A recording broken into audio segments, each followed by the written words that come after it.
ಪಾಕಿಸ್ತಾನ ಜೊತೆಯಲ್ಲಿ ವ್ಯಾಪಾರ ಸಂಬಂಧವನ್ನು ಸ್ಥಗಿತಗೊಳಿಸಿದೆ ಭಾರತದ ಕಠಿಣ ಕ್ರಮದಿಂದ ಪಾಕ್ ಆರ್ಥಿಕತೆಗೆ ಭಾರೀ ಪೆಟ್ಟು ಬೀಳುತ್ತೆ ಇದೀಗ. ಪಾಕಿಸ್ತಾನ ಜೊತೆಗೆ ವ್ಯಾಪಾರ ಬೇಡ ಅಂದರೆ ಪಾಕಿಸ್ತಾನದ ಆರ್ಥಿಕತೆಯಲ್ಲಿ ಅಲ್ಲೋಲ ಕಲ್ಲೋಲ ಗ್ಯಾರಂಟಿ. ಪಾಕಿಸ್ತಾನದಿಂದ ಭಾರತದ ಆಮದು ಪ್ರಮಾಣ ತೀರಾ ಕಡಿಮೆ ಇದೆ, ಆದರೆ ಭಾರತದ ರಫ್ತಿನ ಮೇಲೆ ಪಾಕ್ ಹೆಚ್ಚು ಅವಲಂಬನೆಯಾಗಿದೆ. ನಾವು ಪಾಕಿಸ್ತಾನ ಮೇಲೆ ಜಾಸ್ತಿ ಡಿಪೆಂಡ್ ಆಗಿದ್ದೀವಾ, ಪಾಕಿಸ್ತಾನ ನಮ್ಮ ಮೇಲೆ ಜಾಸ್ತಿ ಡಿಪೆಂಡ್ ಆಗಿದೆಯಾ ಅಂತ ನೋಡಿದ್ರೆ ಪಾಕಿಸ್ತಾನವೇ ನಾವು ಮಾಡ್ತಕ್ಕಂಥ ಇಲ್ಲಿಂದ ರಫ್ತಿದೆಯಲ್ಲ ಇದ್ರ ಮೇಲೆ ಅವರೇ ಜಾಸ್ತಿ ಡಿಪೆಂಡ್ ಆಗಿರೋದು, ಅವಲಂಬಿತರಾಗಿರೋದು.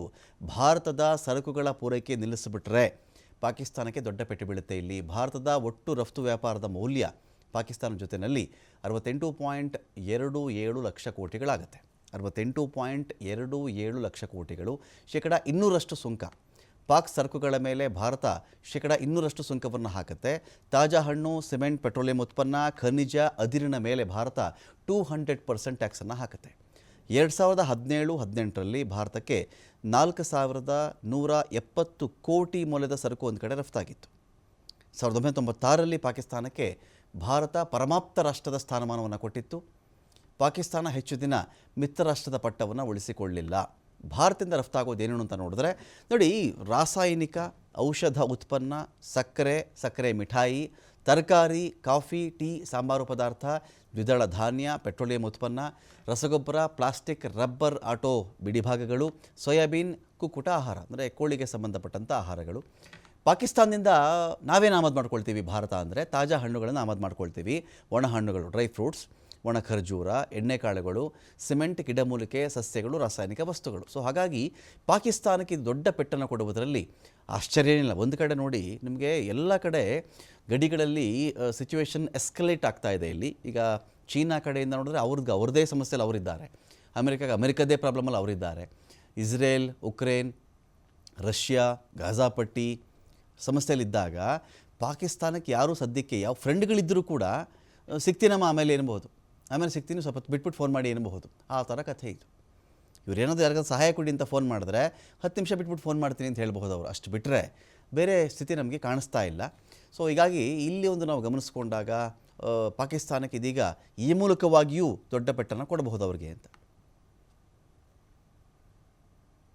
ಡೀಟೇಲ್ಸ್ಗಳಿಗೆ ಇದೀಗ ಸಂತೋಷ್ ಇದ್ದಾರೆ ನ್ಯೂಸ್ ಡೆಸ್ಕಿಂದ. ಸಂತೋಷ್, ಯಾವ ರೀತಿಯಲ್ಲಿ ಅಂದರೆ ಪೆಟ್ಟು ಕೊಡೋದು ಅಂತ ಹೇಳಿದ್ರೆ ಬರೀ ಟೆರರಿಸ್ಟ್ಗಳನ್ನು ಅಟ್ಯಾಕ್ ಮಾಡಿ ಅವರನ್ನು ಸಾಯಿಸ್ಬಿಟ್ರೆ ಪೆಟ್ಟಲ್ಲ ಅದು.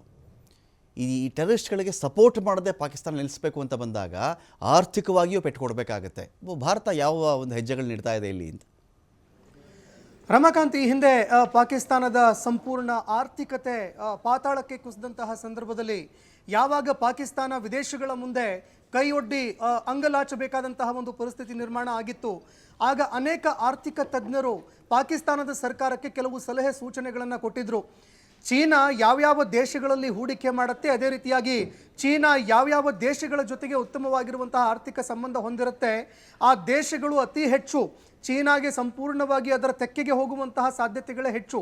ಇದೇ ಕಾರಣಕ್ಕಾಗಿ ಭಾರತದ ಜೊತೆಗೆ ಉತ್ತಮ ವ್ಯಾಪಾರ ಸಂಬಂಧವನ್ನು ಮಾಡಿಕೊಂಡಿದ್ದೇ ಆದರೆ ಮುಂದಿನ ದಿನಗಳಲ್ಲಿ ಪಾಕಿಸ್ತಾನದ ಆರ್ಥಿಕತೆಯನ್ನು ಮೇಲೆತ್ತಬಹುದು ಅಂತ ಅನೇಕ ಆರ್ಥಿಕ ತಜ್ಞರು ಪಾಕಿಸ್ತಾನದ ಸರ್ಕಾರಕ್ಕೆ ಸಲಹೆ ಕೊಟ್ಟಿದ್ರು.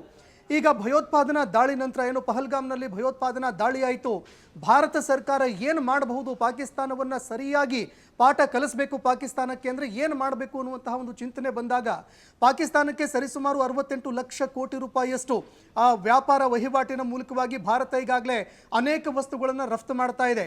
ಅದರಲ್ಲಿ ಅತಿ ಹೆಚ್ಚು ರಫ್ತು ಮಾಡ್ತಾ ಇರುವಂಥದ್ದು ಔಷಧಗಳನ್ನು. ಯಾಕಂದರೆ ಭಾರತದಲ್ಲಿ ಅತಿ ಕಡಿಮೆ ಬೆಲೆಗೆ ಔಷಧಗಳು ಲಭ್ಯವಾಗುತ್ತೆ. ಈವನ್ ಅಮೆರಿಕಾಗೂ ಕೂಡ ಅತಿ ಹೆಚ್ಚಿನ ಔಷಧವನ್ನು ನಾವು ರಫ್ತು ಮಾಡ್ತಾ ಇದ್ದೀವಿ.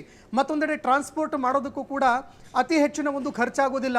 ಇದೇ ಕಾರಣಕ್ಕಾಗಿ ಔಷಧದಿಂದ ಹಿಡಿದುಕೊಂಡು ಅನೇಕ ಮಹತ್ವದ ಒಂದು ವಿಚಾರಗಳಿಗೆ ಸಂಬಂಧಪಟ್ಟಂತೆ ನೋಡಿದಾಗ ಈವನ್ ತರಕಾರಿಗಳಿಂದ ಹಿಡಿದುಕೊಂಡು ಅನೇಕ ವಸ್ತುಗಳನ್ನು ಪಾಕಿಸ್ತಾನ ಭಾರತದಿಂದ ಆಮದು ಮಾಡಿಕೊಳ್ತಾ ಇದೆ. ಇದೇ ಸಂದರ್ಭದಲ್ಲಿ ತನ್ನ ಆರ್ಥಿಕತೆಯನ್ನು ಗಟ್ಟಿಗೊಳಿಸ್ಕೊಳ್ಳೋದಕ್ಕೆ ಏನು ಮಾಡಬೇಕು ಅನ್ನುವಂತಹ ವಿಚಾರ ಬಂದಾಗ ಭಾರತವನ್ನು ಕೊನೆಯ ಆಪ್ಷನ್ ಆಗಿ ಒಂದು ರೀತಿಯಾಗಿ ಪಾಕಿಸ್ತಾನ ನೋಡ್ತಾ ಇತ್ತು. ಇದೇ ಸಂದರ್ಭದಲ್ಲಿ ಭಾರತ ಈಗ ಪಾಕಿಸ್ತಾನಕ್ಕೆ ಬಹುದೊಡ್ಡದಾಗಿರುವಂತಹ ಒಂದು ಪೆಟ್ಟನ್ನು ಕೊಟ್ಟಿದೆ. ಈವರೆಗೆ ಏನು ವ್ಯಾಪಾರ ಆರ್ಥಿಕ ಸಂಬಂಧಗಳು ನಡೀತಾ ಇತ್ತು, ಆರ್ಥಿಕ ಚಟುವಟಿಕೆಗಳು ನಡೀತಾ ಇತ್ತು, ಎಲ್ಲದಕ್ಕೂ ಫುಲ್ ಸ್ಟಾಪ್ ಹಾಕೋದಕ್ಕೆ ಅಂತ ಭಾರತ ನಿರ್ಧಾರ ಮಾಡಿದೆ.